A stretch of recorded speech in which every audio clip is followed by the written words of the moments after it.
Well, I'm here at Marketing Pros B2B Forum, and I have the honor of talking to Doug. And you were the CMO of Skype, correct? I was, absolutely. I was CMO of Skype since it got spun out of eBay and when we got acquired by Microsoft. So, That's a so big company, right? I mean, uh, everyone in the world knows who Skype is. yeah, so we used to have this statement that we added a city the size of Tokyo to the user base every 21 days. I Wow. mean, when you just think about that, it's incredible. Sometimes I love being in the States, I love being here, but there are so many people out in the world doing interesting things on mobile devices, on their computers. So to be part of that ecosystem, to have hundreds of millions of active users. And I think the other stat that's amazing to me is when I was there, we carried around 25% of all of the international traffic in the world. Again, much bigger than any other Yeah. telco provider, all that. So our vision was to break down barriers to communications. And when you're a marketeer, to do that kind of stuff, to have that kind of mission, just fantastic. I mean, I imagine like when I was back, 10 years ago, and we'd be saying, what's the rate to call the UK? I've never dialed internationally. It's like, just go on Skype and do it. And it was like, you just see that, like that moment of realizing like, this is really going to change the world. And now hearing everybody like trying to shuffle to build their own messenger platform and all this stuff. And it's like, you guys have been in it forever. Yeah, I know. It's, back in the day, it was Kazaa, if you remember that file sharing. Super clever use of. I still remember my ICQ number. That's how long I've been on the internet. Okay, we'll show our age now, won't we? Yeah. Bulletin boards and all that. But it was really smart move away from file sharing to something that was actually useful for people. And then obviously video. I mean, we did a lot of work, a lot of research on showing what the difference if you actually have a video relationship versus just talking on the phone.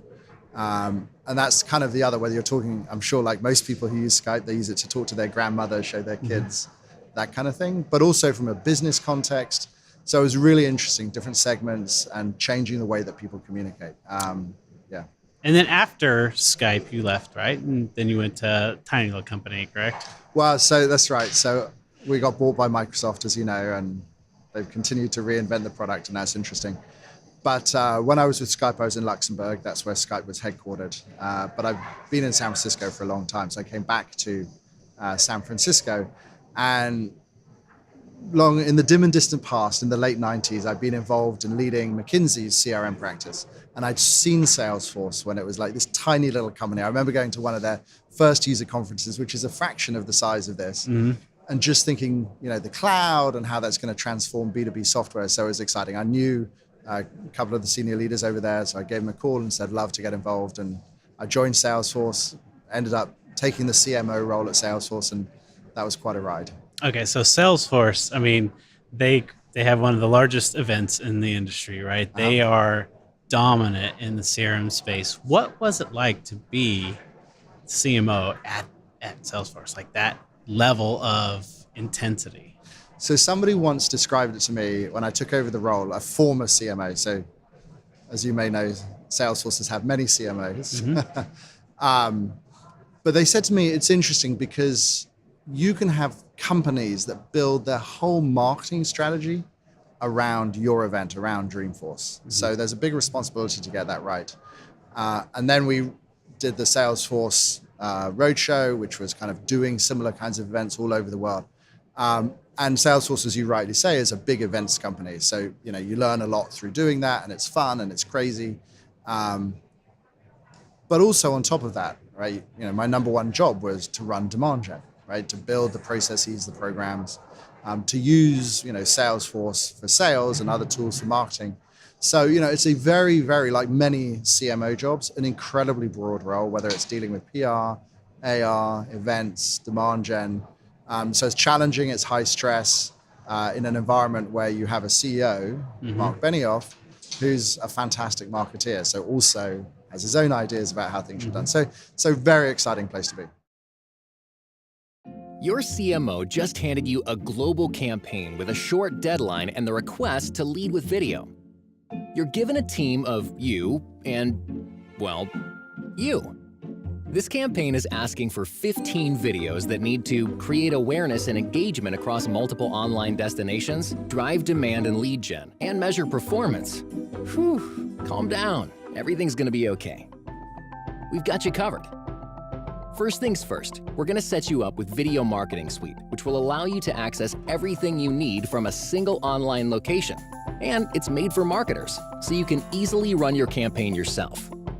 With just a couple of clicks, your videos are uploaded, automatically optimized to work across all screens and devices.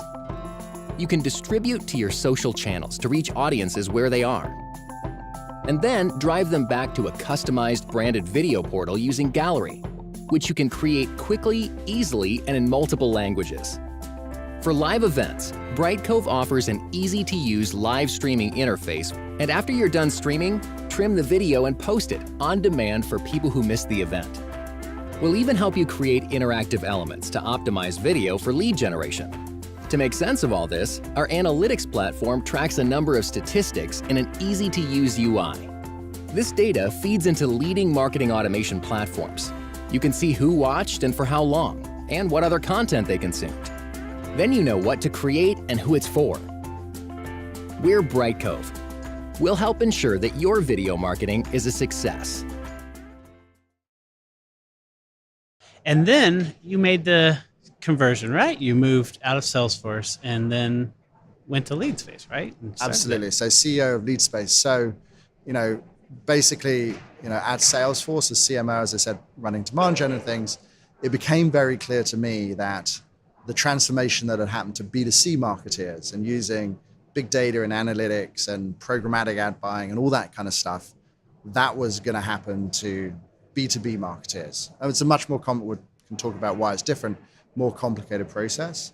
And so when I had the opportunity to join Leadspace, which is a leader in predictive analytics and data management for B2B marketing, I was like, this is a chance to build something that's going to be the sort of next generation of how people think about engaging their customers. And so that for me was an obvious jump. Plus also, it's my first time taking on a CEO role.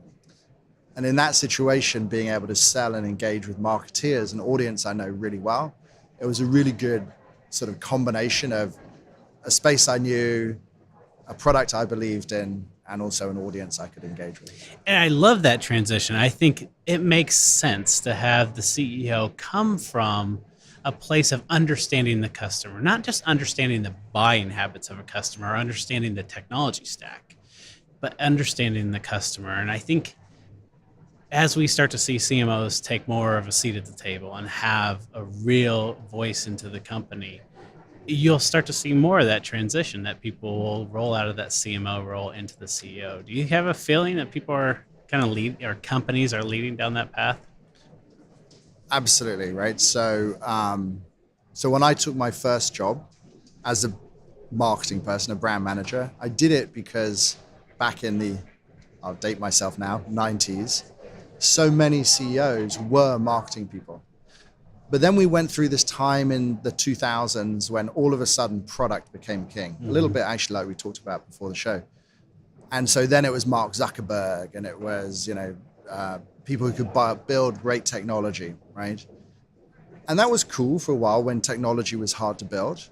But now with Amazon Web Services and an API for everything and tools like Leadspace that can find your customers for you, all of a sudden, it starts to become, do I know my audience? Do I know my buyer? Am I able to develop a product that fits a need, a user need, not just can I build a good product? Because it's easy to build good products these days. And so all of a sudden, marketing comes back to be, I believe, the most important discipline, or at least one of the most important. And so in that situation, we're back, I think, in the heyday of marketeers. We're back in that time, really like it was in the 90s, when all of a sudden, as you say, understanding your audience, figuring out what they want, and then building a product to meet those needs and building a business around that. That's what great companies are about. So what have been some of the challenges that you've seen kind of rolling into that new position? Because there's a lot more on the plate, but still you are so integral to the whole organization and the customers too. So, there's lots of interesting challenges making the transition from a marketer to being a CEO. First and foremost, I'd highlight, is all of a sudden you're measured by a different kind of set of metrics, and it's all about P&L management. At the end of the day, as a CEO, you got to keep, especially as a growing entrepreneur company, it's about keeping cash in the bank, building a business, keeping your customers and your investors happy. And so it was important for me, and actually I would encourage anyone who's looking to make that transition to really think about how do you get P&L management experience, which typically is not a skill that marketeers have. They sometimes like to believe that they have it because they manage big budgets, but it's a little bit different as you start to think about financial accounting and all that kind of stuff. And this is where, for example, having an MBA helps. Secondarily, marketeers as a kind of person, in a Myers-Briggs type, they're often E's and they're often N's, and they're kind of full of energy and they're dynamic and they want to do stuff. It can be bad and it can be good. When you're managing a organization where it's a much bigger group and you've got people in finance and engineers and all that kind of stuff, you need to be able to manage a much broader set of people and figure out how you can engage and inspire and interact with them. And some of the things we bring to the table as marketeers is good for that, like to be able to set a vision and a direction. And some of the things are bad, like sometimes we just live in the clouds, and a lot of people want to live in like, okay, but today, this is what I can do. So there's things like that have been an interesting transition. Yeah, it's amazing when you start to have a team and you look at your team and you're so, like as a CMO, you're so encouraged to go interact with the customer, and you're just like, come on everybody, and you realize that they're sitting still and they're like, no, we're here. We want to build our own culture. We want to kind of develop our own processes. And as a CEO, you've got to stop and say, that is a new thing I've got to look at, right? Yeah, and what's right for the company, and that may be very different. We have our data scientists and engineers in Israel, right? It allows us to build a great product and all that kind of stuff. And our head office is in San Francisco. So then you get into, exactly what's the culture between those two organizations? You've got very different kinds of people doing different kinds of work in two places. How do I build that into one cohesive group of people? So these are kinds of, this term culture, is one of those things that is always sort of an intellectual curiosity until you actually start to see, hey, hang on a minute, how am I going to bring this together? So, for example, at Leadspace, we have been doing work around thinking about what kind of organization we want to build, what kind of culture we want to build, so that as we grow, we're 80 people today, we sort of double every year or two. So, as we continue to grow and we build a large-scale organization, that we can set a good foundation. That's exciting, right? Whenever I hire people, I'm like, you know what? You can come and set what we're going to look like when we're 500 people or 10,000 like Salesforce. It's fun to be at the ground level, but it's also challenging. Absolutely, and especially like you discussed with that P&L and cash in the bank, and knowing how cash flow works for the organization, knowing how your contracts work. There's so much data out there as the CEO that you've really got to take some time back and to invest in your network of other business leaders. So what are some things that you wish a friend would have taken you aside and said, hey, let me tell you, when you do that, always, go with this approach or think about these things that you just didn't have before you started? Yeah, it's a very good question. Somebody gave me a book when I started. I don't know who it was. And it said there's only 3 things a CEO needs to do. They need to set a clear vision for the company, hire great people, and make sure you've always got cash in the bank. And I think that's very true, actually. I thought it was quite good advice. That being said, the speed of change is really quite dramatic. And it's one of the things that's always been interesting for me to learn in terms of, how do you build a team that can grow and scale and have the best of what you need today, but can also grow to being 2 or 3 times the size. That's an interesting challenge for everyone as an organization. How do you set the organization and invest correctly between how much do I spend my time building engineering resources, how much do I spend my time on sales and marketing? Have I got that balance right? How do I actually just think more generally about what's the right rate of growth? Everyone thinks we should grow as fast as we can, but you've also got to keep customers happy, and make sure that you're actually developing a product that has long-term potential. So all of these things are complicated. I'm not sure it's necessarily things that are brand new to think about, but definitely some of the tips and tricks to how to do it well is very interesting. I'm actually a member of something called Vistage Group. I don't know if you know Oh, yeah. Vistage. They're also a customer of Leadspace, which is great. But what they're doing is bringing CEOs together to help share some of these things and almost be that self-help group. And it's very true that as a CEO, you really don't have anyone to talk to. And having that kind of support network is something that I discovered later on. Exactly. And I love like in the Vistage group and other, executive groups like that they have like the no sales policy or, it's like we're here together. We're like a board, but we don't actually pressure you. All these things it's an accountability. It's the ability to step back and say, man, this is keeping me up at night. Who's dealt with this? Right. And it's you both engage and then you gain from it. And they're amazing to have that, if you find yourself growing, too fast, then you need to have some people you can rely on to tell you what are those key metrics that you can look for. That's right. And then, I think, so there's some very rational decision making, but a lot of it's the emotional support. A lot of it's the, how do I think through this issue? And what's amazing to me, it's interesting. One of the values that we have as a company is transparency. And if you go into Vistage, what's amazing, now we're talking a lot about Vistage, but how you can get a set of CEOs together who are very open about what they do and sharing ideas to help you do a better job. Ideally, what a good board is like as well. So, it's been an important part of our, continued growth and success. And if I was new to the role, I'd be encouraging people to find whatever it is that works for them, those kind of support networks too. Yeah, and I think as marketers too, we can form our own groups, right? And CMOs, there are other councils that are out there, but you've really got to find other trusted people that are at different stages, smaller companies and bigger companies, and then the same size. So that way you can know where you came from, especially if you come into an organization that's already grown, right? There's different steps that you take in that early days, different glass ceilings that a company will break through. And things that you have to learn when you go through it. And if you're not there the whole time, you might not see the baggage along with those. And so, but from a CMO's perspective or a CEO perspective, just reach out and build some sort of network. Absolutely. I mean, go back to Dreamforce where we started this. Dreamforce is a community event. Yes, you go for some of the big parties and U2 and all that.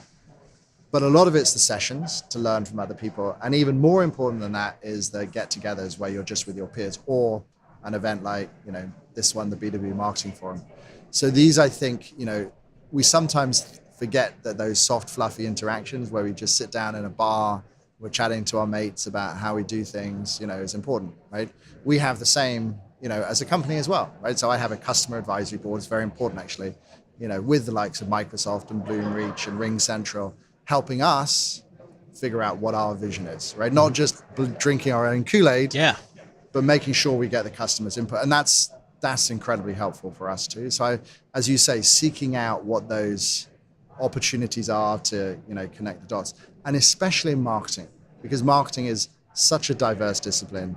It's changing so fast that, the number one thing we hear when we talk to our customers and just generally the marketing ecosystem is, how do I keep up with all this technology? How do I figure out, and marketers sometimes have shiny object syndrome. They always want the coolest, latest thing. So how do you choose, I'm going to invest in this or in that? And that really comes down to good references, talking to people you trust in the ecosystem, and then making a few choices that you really think can make a difference. And so I think as a marketer, that's always the thing. How do you make the right choices? How do you figure out the right information? And then making sure you see results from what you do. Nothing else matters more. Today, real time is the only time that counts. To stay relevant, you have to stay ahead. Your customers want the right information, right now, wherever they are. So how do you meet the demands of today's customers? By marketing in context. Context accounts for a customer's interaction with your brand. So each touch builds on the next, creating more meaningful experiences for your customers. At Sitecore, we call this context marketing. To do it well, you need marketing technology that has three things: contextual intelligence, content management, and omni-channel automation. Contextual intelligence gives you the information you need about your consumers, so the content you manage is more relevant and is automatically delivered wherever your customers are. The Sitecore Experience platform was built for context marketing, so you can create a more personalized customer experience. Demand more from your marketing technology. Demand more from marketing. Own the experience. Sitecore. So I know you're not supposed to talk about the company and, at content marketing events like this, but I really want to know, what does Leadspace do? Because as a marketer, we are being tasked with finding more leads than ever, right? Yep. We are really it's like sales kind of throw up their hands and marketing got the ball thrown to them, and it's a hot potato, and now we got to figure out how we can handle it. So how does your solution help both the sales team and the marketing team really find those leads? Yeah, and that's exactly what everyone has. You can also frame it as marketing has accountability now to sales, and marketers are always happy when sales guys are happy. And that's an opportunity, actually, but it does require a few things, right? First is, sales by almost their nature is quite subjective.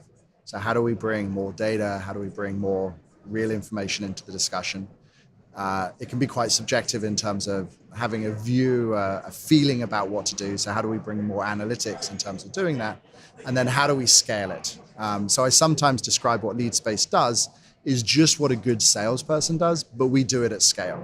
So what does that mean? If you look at a good salesperson, I go and I search around anywhere I can. I can find somebody who I want to engage with, an account or an individual, and then going to go and Google that person. I'm then going to go and look in all the databases. I'm going to look about whether I've had any interactions with them. So I'm collecting a whole lot of data. We have what we call a virtual data management platform that collects all of that data and a ton more and brings it together into usable data, if you will, signals. Then secondarily, what does the sales guy do? He then goes, okay, looking at a bit of this and a bit of that, tries to piece it all together and figure out, is this a good prospect? And what should I do to them? Well, again, that's what really the promise of predictive analytics is to build models to do that, like based on past experience and other things, to figure out, should I engage with this and how should I engage with them? And then what would be the most relevant thing to do to this person? And then, unlike a salesperson who can get through maybe 10 leads a day, we can get through thousands of leads an hour when you're working with really large companies, right? Like some of the ones we talked about, like a Oracle or a Microsoft, they've got thousands and thousands of leads. So we are automating, really being, if you will, the AI for B2B marketing that allows marketeers to engage in a similar process what a good sales guy would do, and bring then the right intelligence and the right leads to the sales guys so they can have better closing. And it's a really, really powerful tool, and the whole process, it's needed. And then the final piece that's really magic about this is you can then sit down with a marketing guy and the sales guy, and you can both agree, okay, let's look at this data, let's look at these models, let's understand what they're telling us and align around that, so that no longer do you get into well, I thought this was an MQL, and you didn't think this was an MQL. Well, how do we decide it was an MQL? Well, and then you get into these endless debates, which can be very negative, especially if there's challenges in the business.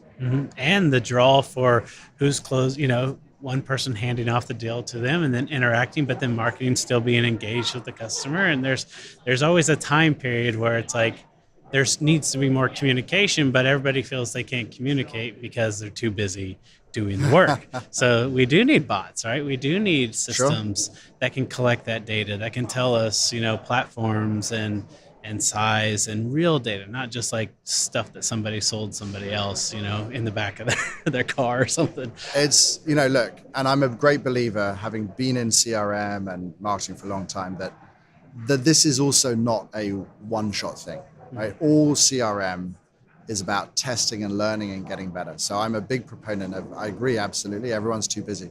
So let's make incremental improvements. If I can bring to the table for our customers a set of people and companies that convert 50% better, right? They don't have to be perfect. That's going to save everyone a lot of time. If I can bring to the table better lead to account matching or underlying data that is 72% better than what they had before, is it perfect? No. Does it mean that you're going to get more of the right leads and do better? And then we can tweak it, then we can improve it. And so that view of how do we test and learn and improve over time and demonstrate results is the only way that marketing succeeds. When you come up and you say, I've got this brilliant, all singing, all dancing solution, which is always very sexy, but at the end of the day, it doesn't really fit needs. So how do we do that? How do we improve over time? And then how do we get everyone to align about what we're doing? These are classic challenges. Absolutely. And then once you find something, guess what? That's going to be disrupted too. So you have to keep measuring and to see that once it went up, then when it starts going down, why is it going down? What's shifting in the market? And those are people, they need to think of these processes as being alive and being active, just like their customers are. And we think of that as feedback loops, right? So in our Salesforce application where SDRs can live and they can prospect and find using all the sources that we have, really high quality prospects, we have what we call Pandora for leads, a little thumbs up, thumbs down. So as they bring good leads or bad leads or they find people, you can actually feed back into the modeling process very quickly, that information. We even look at how people are interacting with the app. This is the power of applications and integration of software and analytics together that help you improve those models, right? So in B2B where, people have sales cycles that could be anywhere from 3 months to 12 months. If you just wait for a deal to close to figure out what happened, or just use your traditional data, it typically doesn't give you the insights that you need. So you're constantly looking for other insights that you can bring to the table to make that modeling better. And I think this is the exciting thing. And I think, if you looked at this year's Dreamforce and Einstein and what Salesforce was talking about, it was really talking about how these kinds of AI tools will transform sales mostly, because that's where Salesforce plays. And I think what we're also seeing is how Leadspace and one or two others are really using AI to transform B2B marketing. So it's exciting times. It will be transformative, but it does require work and it does require time and it requires test and learn to get it better over time. Awesome. Well, thank you for your time today. Great. It's been a great conversation. Thank you very much. Awesome. Cheers.